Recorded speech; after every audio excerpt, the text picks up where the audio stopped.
Selamat sore saudara mahasiswa, selamat berjumpa kembali dalam mata kuliah sore ini, yaitu administrasi pembangunan.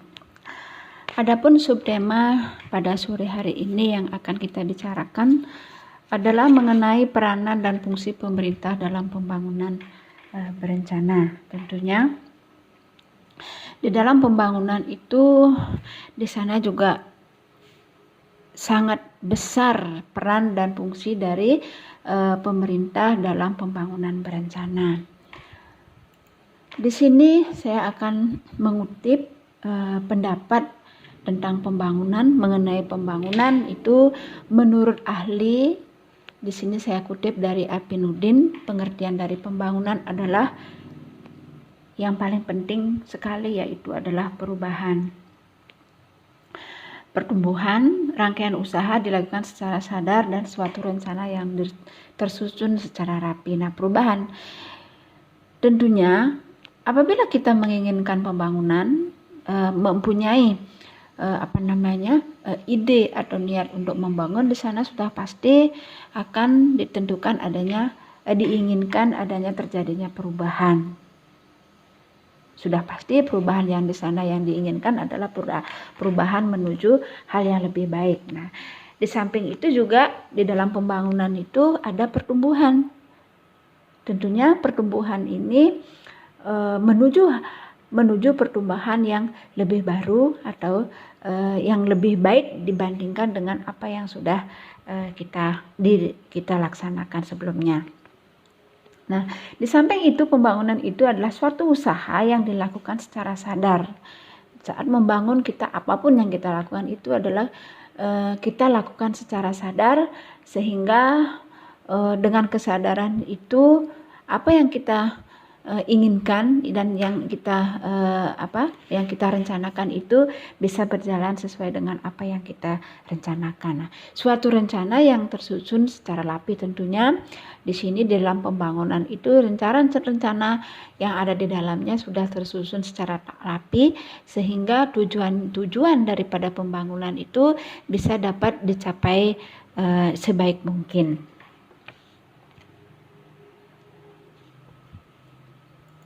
Di sini peran daripada pemerintah itu tentunya sangat tinggi, yaitu mempunyai wewenang dan kemampuan untuk mengelola dan melaksanakan program-program pembangunan daerah. Itu peran daripada pemerintah secara umum. Nah, kita sekarang bicarakan mengenai peran dan fungsi pemerintah dalam pembangunan. Tentunya di sini peran yang pertama adalah sebagai inovator. Apa itu sebagai inovator? Artinya pemerintah ini di sini sebagai penggagas atau apa yang akan dilaksanakan dari pihak pemerintah lah akan mendapatkan gagasan-gagasan yang akan dilaksanakan. Yang kedua sebagai modernisasi. Peran pemerintah itu sebagai modernisasi, artinya tentunya di dalam modernisasi ini adalah perkembangan proses transformasi dari suatu arah perubahan yang lebih maju. Yang lebih maju itulah yang ingin dicapai tentunya. Apa hal-hal yang kedepannya bersifat maju atau mencapai sesuatu yang lebih ke depannya, itulah dari peranan daripada pemerintah. Nah, di samping pemerintah adalah sebagai pelopor pelaksana sendiri, di mana pemerintah itu sebagai berada di depan, dan pemerintah juga sebagai stabilisator, yaitu bagaimana pemerintah itu, orang-orang yang ada di pemerintahan ini membuat situasi atau suasana menjadi stabil. Tidak adanya gejolak-gejolak di masyarakat, sehingga baik itu perekonomian, pembangunan itu bisa berjalan dengan baik. Nah, di lain hal juga pemerintah juga berperan di bidang politik. Nah, di samping hal-hal yang tadi, di sini pemerintah juga sangat besar peranannya di bidang ekonomi. Nah, kenapa di bidang ekonomi sangat tinggi peran daripada pemerintah? Yaitu pemerintah mewujudkan bagaimana pertumbuhan ekonomi secara wajar. Tentunya di sini tidak ada kesenjangan sosial yang terlalu mencolok antara masyarakat di dalam pertumbuhan ekonomi antara masyarakat satu dengan yang lain. Di sini adanya stabilitas dan keseimbangan dari masing-masing dari pelaku ekonomi sendiri. Nah, pemerintah juga bisa menekan suku bunga yang tidak tinggi. Artinya, di saat suku bunga bank mengalami pertumbuhan yang tinggi, itu akan mengakibatkan pelaku-pelaku UKM yang ada di masyarakat itu tidak bisa bergerak dengan baik, sehingga akan terjadinya gejolak di dalam masyarakat. Nah, ini bagaimana pemerintah menekan sedemikian rupa sehingga suku bunga tidak tinggi seperti apa yang terjadi di saat ini di masa pandemi ini. Suku bunga bank itu mengalami penurunan yang signifikan. Nah, apa sebenarnya yang menyebabkan hal itu bisa terjadi? Nah, salah satu penyebabnya adalah apabila suku bunga tinggi itu akan mengakibatkan mereka yang memiliki uang tentunya akan merasa lebih nyaman menaruh saving uang mereka di bank-bank negeri ketimbang dengan melakukan usaha seperti yang kita ketahui sekarang ini. Bagaimana keadaan ekonomi di negara kita, bukan hanya di negara kita tapi di seluruh dunia pun mengalami perubahan yang sangat signifikan. Itulah peranan daripada pemerintah. Salah satunya adalah menekan suku bunga agar tidak tinggi. Nah, rendahnya inflasi. Nah, di sini juga pemerintah mempunyai peran bagaimana inflasi yang ada di masyarakat itu bisa ditekan sedemikian rupa. Dan pemerintah juga memberi kesempatan berusaha semakin luas. Lapangan-lapangan pekerjaan diciptakan seperti sekarang begitu sulitnya lapangan pekerjaan. Nah, disinilah bagaimana dari masyarakat itu sendiri bisa bisa menciptakan lapangan kerja bagi dirinya sendiri. Dan yang industrialisasi berlangsung baik. Nah, bagaimanapun di dalam industri itu pemerintah mempunyai peran agar berjalan secara baik. Nah di sini juga kebijakan moneter yang menguntungkan. Artinya bukan menguntungkan hanya salah satu pihak, tetapi di sini kebijakan moneter yang diambil oleh pemerintah itu dapat menguntungkan pada semua pihak. Nah, peran pemerintah di bidang keamanan. Bagaimana kita sebagai warga negara merasa aman dan nyaman, tidak ada gangguan di dalam melakukan baik itu melakukan kegiatan usaha maupun di dalam kehidupan sehari-hari. Di bidang sosial budaya, bagaimana peranan pemerintah mempunyai peranan penting di dalam bidang sosial budaya. Seperti kita ketahui, sosial budaya yang ada di masyarakat kita itu beraneka ragam. Nah, inilah yang bisa dijaga oleh pemerintah sehingga peranan-peranan yang ada di dalamnya bisa berjalan dengan baik. Berikutnya adalah fungsi pemerintah terhadap warga negara. Di sini ada beberapa fungsi pemerintah terhadap warga negara. Yang pertama yaitu sebagai negara hukum. Fungsi negara yaitu sebagai negara sebagai political state. Nah, artinya negara itu adalah negara politik. Sudah tentu setiap negara itu adalah merupakan negara politik. Nah, bagaimana kita bisa melaksanakan politik? Tentunya politik yang dilakukan itu politik yang sifatnya membangun dan tidak merugikan bagi diri kita sendiri dan bagi negara lain. Nah, negara sebagai legal state, artinya negara adalah sebagai negara hukum. Tentunya di dalam negara hukum ada ketentuan-ketentuan yang berlaku sehingga warga negara yang ada di dalamnya itu sudah diatur sedemikian rupa sehingga apabila melakukan kesalahan ada ketentuan-ketentuan hukum yang harus ditaati. Nah, negara sebagai welfare state artinya negara sebagai negara kesejahteraan. Nah, di sini fungsi daripada pemerintah negara itu membuat bagaimana warga negaranya merasakan sejahtera baik di bidang bidang ekonomi dan sejahtera di bidang sosial budaya, tentunya merasa sejahtera di dalam segala bidang. Nah, negara sebagai administratif state, sebagai negara politik atau political state. Di sini sebagai administrative state tentunya negara adalah negara administrasi, bagaimana fungsi pemerintah melayani administrasi yang dibutuhkan oleh masyarakat itu sendiri. Dan negara sebagai negara politik tadi sudah dijelaskan, yaitu negara yang memiliki politik. Memelihara ketertiban dan keamanan itu fungsi negara yang selanjutnya. Sudah pasti pemerintah memiliki fungsi untuk memelihara ketertiban dan keamanan, baik itu terhadap warga masyarakat dan seluruh warga yang ada di negara ini. Fungsi selanjutnya itu pertahanan dan kedaulatan negara. Nah, pemerintah memiliki fungsi sebagai pertahanan dan kedaulatan negara. Bagaimana negara ini berdaulat dan bertahan, pertahanannya bagus. Nah, inilah yang benar-benar diperlukan atau salah satu fungsi dari pemerintah yang benar-benar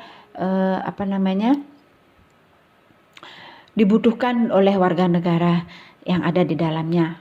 Yang selanjutnya fungsinya adalah sebagai diplomatik. Tentunya pemerintah sebagai diplomasi, tentu kita sudah mengetahui diplomasi apa saja yang bisa dilakukan oleh pemerintah terhadap baik itu terhadap warga negara yang ada di luar negara kita. Dan yang fungsi yang selanjutnya adalah fungsi perpajakan. Nah, di sini pemerintah juga memiliki fungsi tentang perpajakan, di mana di dalam negara ini setiap warga masyarakat mempunyai kewajiban untuk membayar pajak. Tentunya pajak yang dibayar itu sesuai dengan apa yang didapatkan. Nah, kenapa kita harus membayar pajak? Nah, di sini sudah tentunya kalian juga sudah semua mengerti fasilitas-fasilitas yang kita gunakan tentunya itu tidak secara gratis. Salah satu fasilitas yang secara umum yang kita masyarakat pergunakan adalah fasilitas umum seperti fasilitas jalan raya. Di sana kita sudah dipungut pajak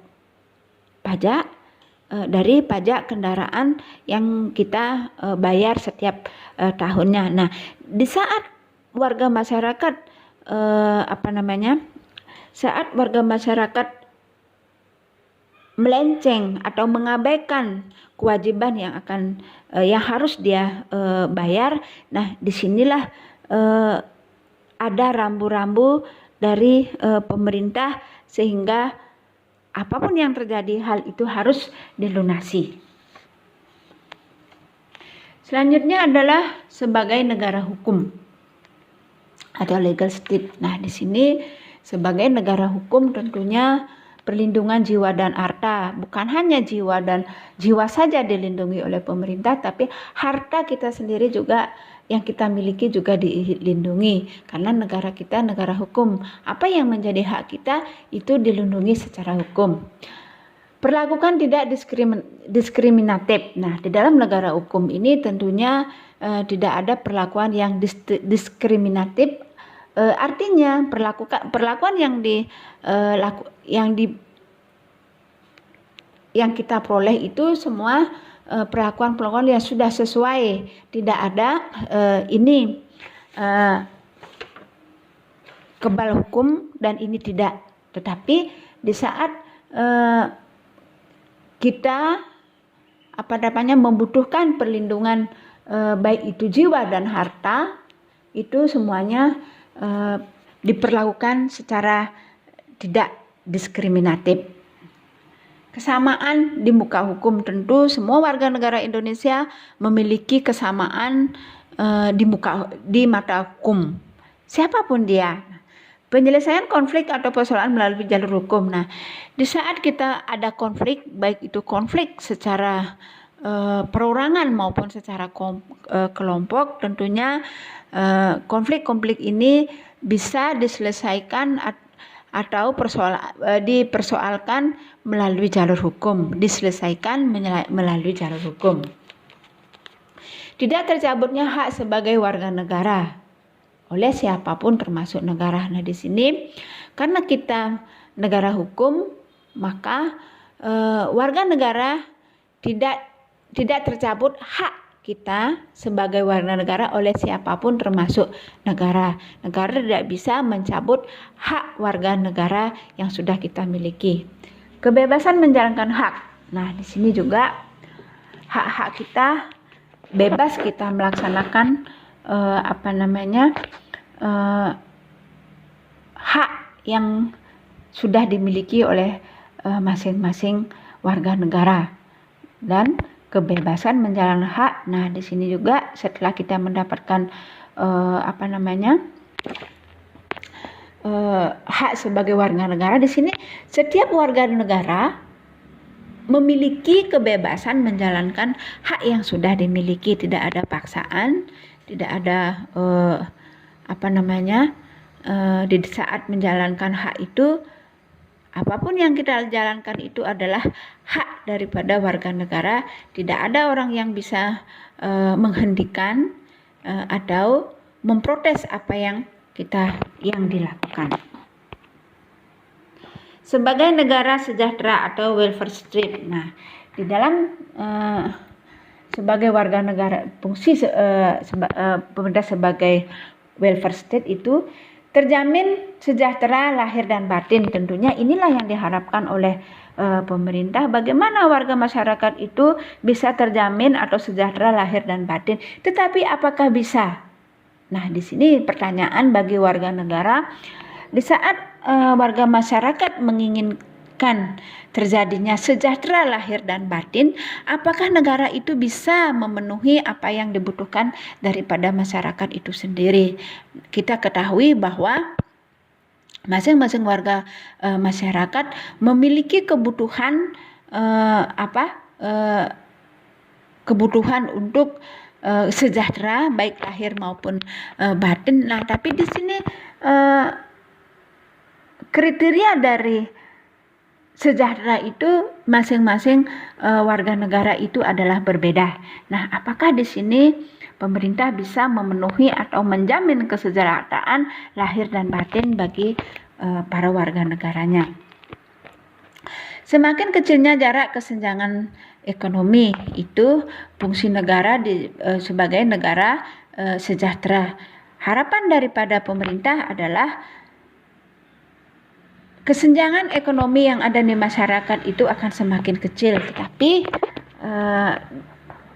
prakteknya di dalam masyarakat kita sudah mengetahui bagaimana kesenjangan ekonomi di negara kita itu masih terasa sekali. Nah, kenapa seperti itu? Dengan contoh masih ditemukannya banyak warga-warga masyarakat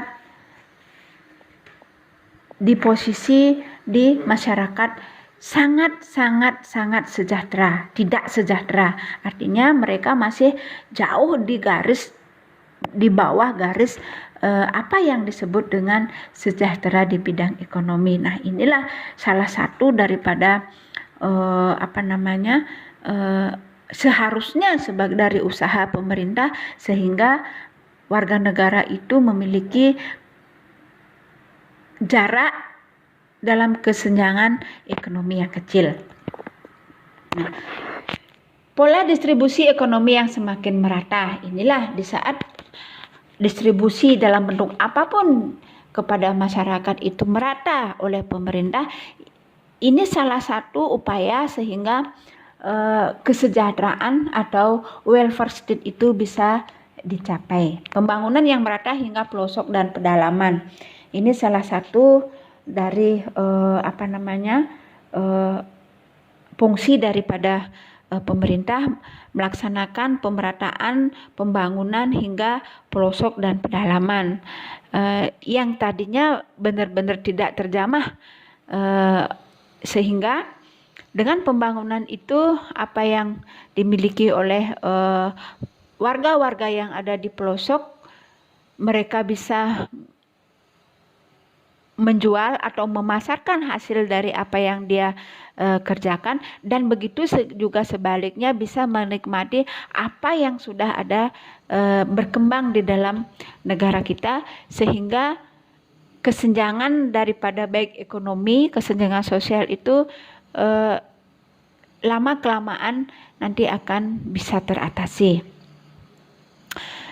Peningkatan kecerdasan dan pendidikan. Nah, di sini harapan juga daripada pemerintah meningkatkan kesejahteraan dan pendidikan. Seperti kita ketahui di daerah sekarang ini masih juga banyak dari warga masyarakat yang buta huruf.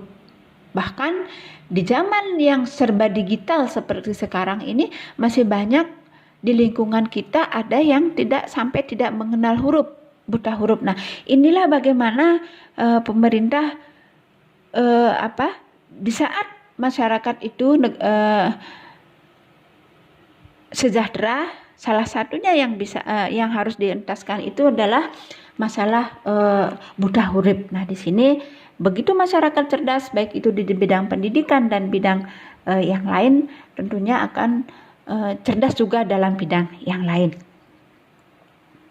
Pekerjaan yang layak dengan adanya pendidikan yang sesuai. Walaupun seperti sekarang pendidikan tidak menjamin warga masyarakat akan mendapatkan penghasilan yang tinggi, tetapi berbekal dengan pendidikan itu warga negara tidak akan merasa segan dalam berinteraksi kepada masyarakat sosial yang lainnya. Penghasilan, nah selanjutnya penghasilan yang wajar dengan adanya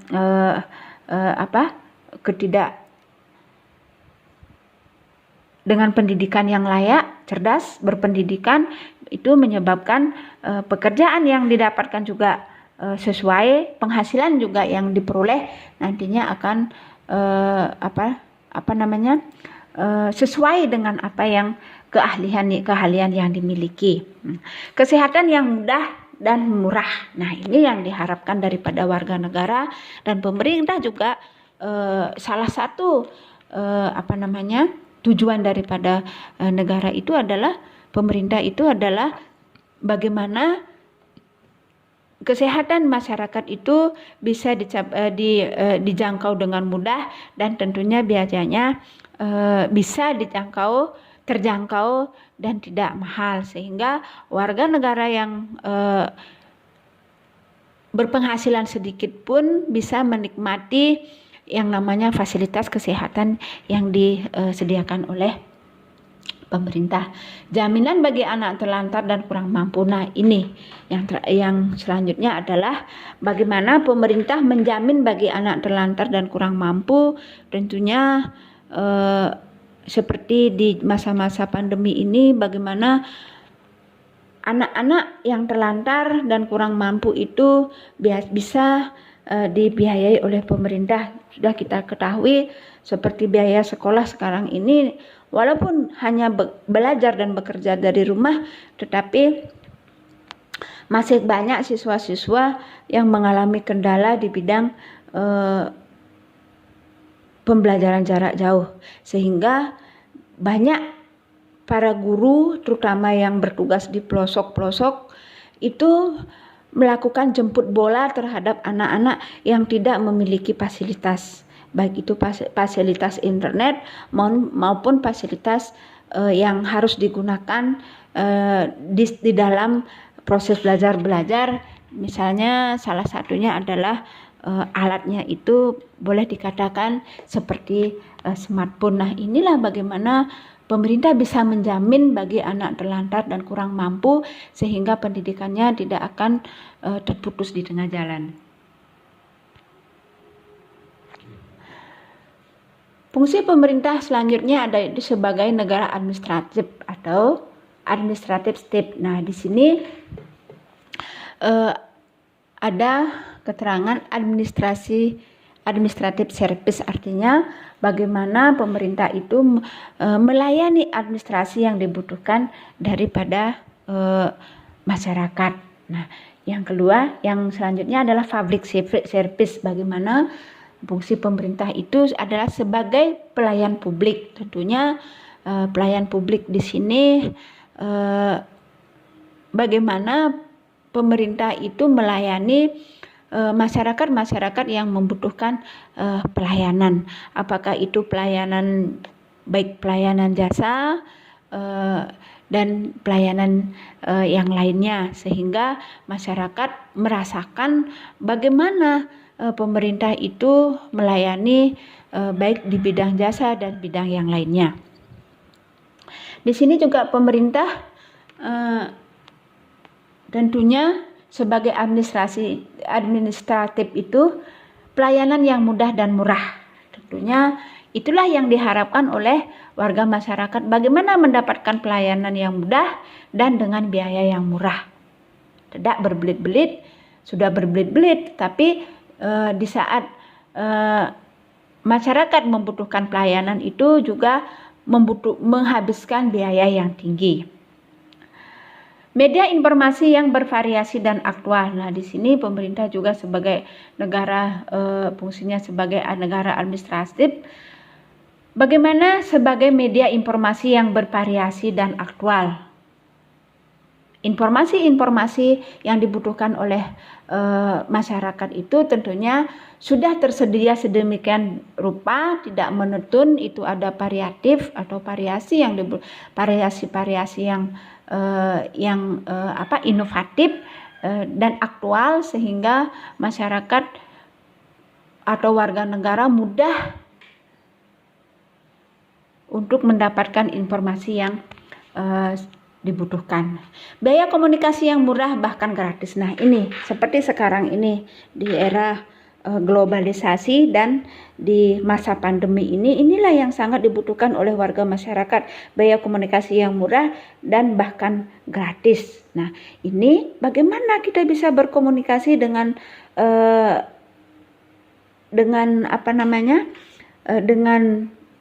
dengan kerabat, berkomunikasi dengan pihak-pihak yang kita butuhkan, tetapi di saat berkomunikasi itu memerlukan menghabiskan biaya yang sedikit, yang murah, bahkan bisa gratis. Nah, inilah fasilitas-fasilitas yang dibangun oleh pemerintah. Seperti sekarang ini sudah banyak di Balai Banjar itu ada fasilitas wifi gratis, tetapi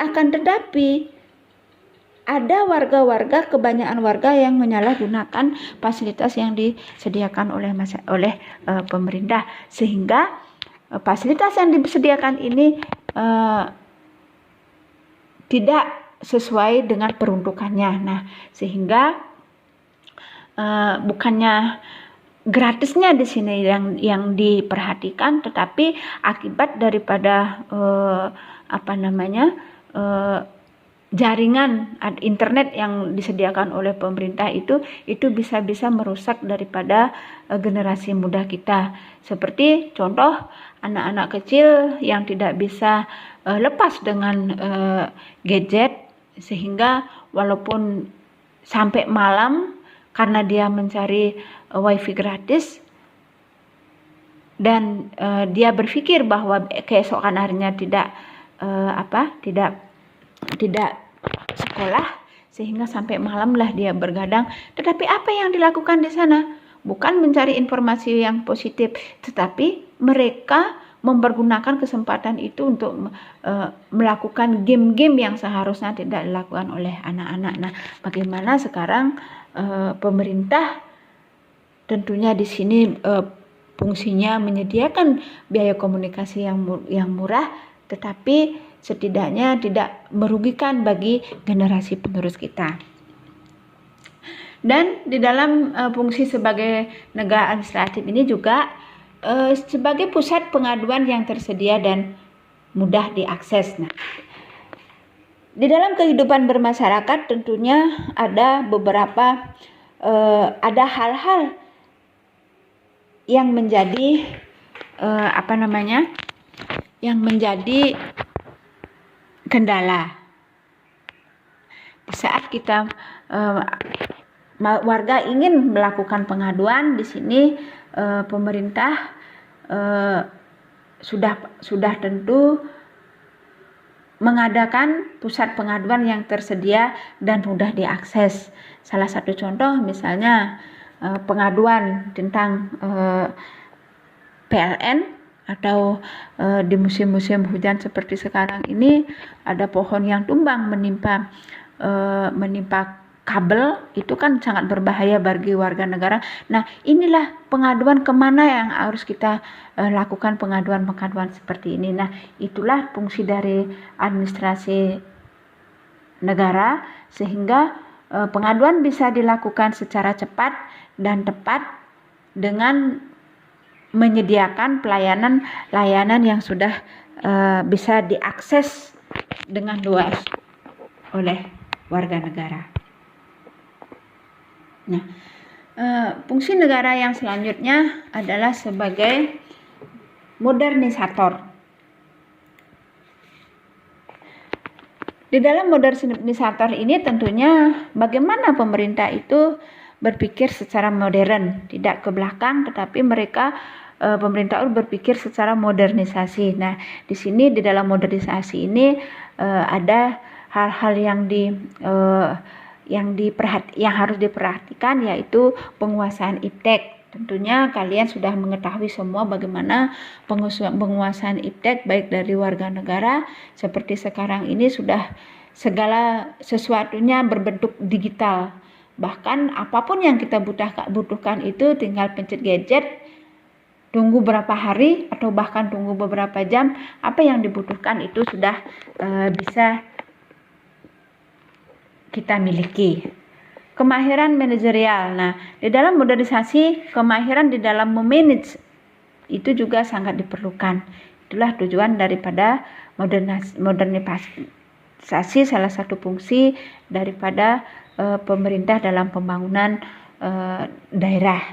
Kemampuan mengolah kekayaan alam sendiri. Nah, di sini bagaimana kekayaan alam yang dimiliki oleh warga negara tentunya diolah sedemikian rupa sehingga dari pengolahan itu terciptalah kreativitas, daya kreatif dari warga masyarakat yang baru, sehingga apa yang menjadi kekayaan alam sendiri itu bisa dinikmati bukan hanya untuk sendiri tapi dinikmati oleh orang banyak. Sistem pendidikan yang handal. Nah, di dalam modernisasi ini juga bagaimana pendidikan yang ada sistem pendidikan yang handal, walaupun sekarang di masa pandemi ini tentunya seluruh orang tua pasti sangat berharap anak mereka kembali ke sekolah dan mendapatkan pendidikan sesuai dengan apa yang sudah didapatkan terlebih dahulu. Landasan kehidupan politik yang demokratis. Nah, tentunya dengan modernisasi ini juga kehidupan politik secara demokrasi. Visi jelas tentang masa depan. Visi, apa yang menjadi visi di masa depan itu sudah semestinya jelas, tidak hanya meraba-raba tetapi ada kejelasan. Rakyat yang diperdayakan, bagaimana memperdayakan rakyat atau warga negara sehingga apa yang ada di sekitarnya bisa diperdayakan sedemikian rupa. Bersedia menerima perubahan. Nah, di sini di saat modernisasi ini tentunya seluruh warga negara bersedia menerima perubahan. Tentunya perubahan itu perubahan ke arah yang lebih baik, perubahan yang bersifat membangun dan perubahan yang bersifat positif.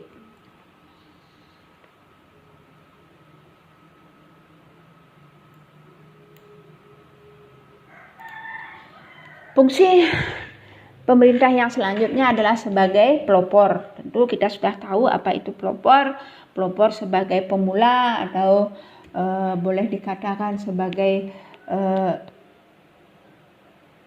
kita berada di depan sebagai pelopor. Nah, di dalam pelopor ini pemerintah sebagai pelopor itu mencakup pelopor dalam bekerja, artinya memberikan di depan di dalam bekerja. Pelopor dalam kejujuran, apa yang dilakukan itu harus sesuai dengan kejujuran, tidak ada tidak ada ketidakjujuran di sana. Terus pelopor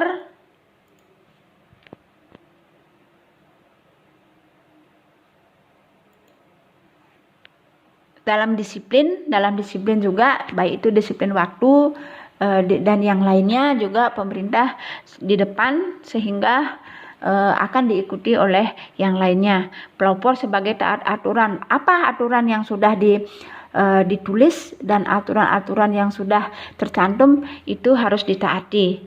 Pelopor peduli lingkungan. Nah, di sini di dalam peduli lingkungan itu sebagai pelopor sehingga warga masyarakat yang lainnya akan merasa mengikuti apa yang sudah dilakukan. Dan sebagai pelopor jiwa sportif. Nah, di dalam jiwa sportif kalau kalah ya sudah kalah, kita sportif. Tidak memaksakan kehendak. Apapun yang terjadi itu sudah dilakukan secara sportif. Pelopor efisiensi dan tidak boros. Tentunya di dalam melaksanakan segala pembangunan itu baik terutama yang berencana di sini harus efisiensi, baik efisiensi kerja, efisiensi waktu, dan tidak boros waktu dan tidak boros di bidang yang lain, baik itu keuangan dan yang lainnya. Pelopor terampil dan kreatif dan inovatif. Nah, di sini pemerintah sebagai pelopor terampil, bagaimana mengerjakan sesuatu itu secara terampil, kreativitas yang tinggi, dan inovatif. Inovatif itu menemukan ide-ide atau cara-cara yang baru sehingga bisa dikatakan sebagai pelopor. Dan yang terakhir adalah sebagai pemerintah itu sebagai fungsinya sebagai pelaksana. Nah, di dalam fungsi sebagai pelaksana ini terkait hajat hidup orang banyak, air, tanah, udara, jalan dan lain-lain itu adalah milik terkait hajat hidup orang banyak. Air, bagaimana pemerintah menyediakan air? Tentunya air itu dipergunakan sedemikian rupa, tidak boros seperti apa yang dikatakan tadi di dalam pelopor, efisien menggunakan air, karena sekarang kita ketahui bahwa di saat musim kemarau itu banyak sekali yang kekurangan air.